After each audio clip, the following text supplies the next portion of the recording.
Well, depends on who you ask. I think among some contractors, there may be impulses ranging from actually trying to do some good on behalf of the people, let's say the Iraqi people in the case of Iraq.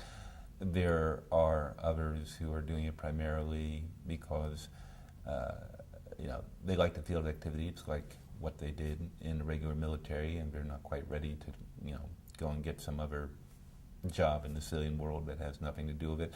They are, of course, all doing it for the money. I mean, none of them would be there if they weren't being paid. That's quite clear, and they should be paid. It's a dangerous job. It'd be silly to think that they should do it for goodwill, or to humanitarian purposes and risk getting killed or mutilated without it. They all have families to support for the most part. At the upper managerial levels, it's a different question. Clearly they're coming into it as managers and executives to ensure the continued operation of the firm as a business enterprise, and making a profit is a part of that.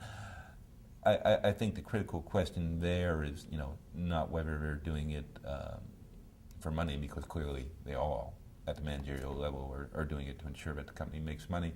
I think the more significant question is, how much relevant experience do they have? Some of the people are founded by former military types, even though they may be now retired generals and may not have been close to a battlefield in decades, still have some understanding of what's involved in military operation, which means, I think most importantly, they're not likely to screw it up, either with ill-informed decisions or irrelevant decisions. However, some of the firms which have been bought up by much larger firms in recent years, to which this newest acquisition is just another item in the business portfolio. Maybe they'll spin it off to somebody else in a year or so, break it up and spin its various component parts out. They may make decisions based on a business model which is entirely irrelevant or inappropriate because they have no clue, and they are essentially clueless, and it's just another item, in a basket of business acquisitions. And what they learned at business school in terms of business strategy may be wildly inappropriate